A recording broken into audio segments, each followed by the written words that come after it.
Full script ഇല്ലാതാണ് location കാണുന്നത്. നമുക്കറിയാം ഇന്ന സ്ഥലങ്ങൾ വേണം, ദിലീപിനോട് അത് കമ്മ്യൂണിക്കേറ്റ് ചെയ്താൽ മതി. എനിക്ക് ലൊക്കേഷൻ കണ്ടതിന് ശേഷം, ഞങ്ങൾ ഒരുമിച്ച് പോയി ലൊക്കേഷൻ കണ്ടതിന് ശേഷം, എനിക്ക് ഇഷ്ടപ്പെട്ടതിന് ശേഷം ആ ലൊക്കേഷൻ അനുസരിച്ച് ഒരു കൊറിയോഗ്രാഫി സ്ക്രിപ്റ്റിംഗ് ഉണ്ടാവും. അപ്പോൾ നമ്മളവിടെ ചെന്ന് കാണുമ്പോൾ നമുക്ക് ആ സ്പേസും അതിൻ്റെ ഒരു ട്രാവൽ എന്തോ നമ്മുടെ ഉള്ളിൽ അങ്ങനെ ഒരു ഫോം ഉണ്ടാവും. ഓരോ ലൊക്കേഷൻ കണ്ടത് ഇഷ്ടപ്പെട്ട് കഴിഞ്ഞാൽ മനസ്സിലുള്ള സ്ക്രിപ്റ്റ് മാറില്ലേ? രണ്ടാമത് വളരെ എളുപ്പമാണത്. കാരണം രണ്ടാമത്തെ പോക്ക് മിക്കവാറും ചീഫ് കാണും, ക്യാമറമാൻ കാണും. ഇപ്പൊ ചിലപ്പം ക്യാമറമാൻ അന്ന് മനീഷനില്ലായിരുന്നു, ഞാനും ദിലീപും കൂടാണ് കാണുന്നത്.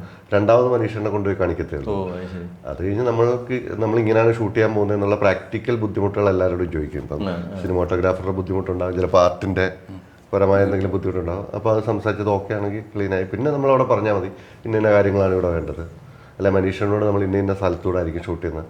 പുള്ളിയുടെ അസോസിയേറ്റ് ആണെങ്കിൽ പുള്ളി ലൈറ്റുകൾ പറഞ്ഞു കൊടുത്തോളും.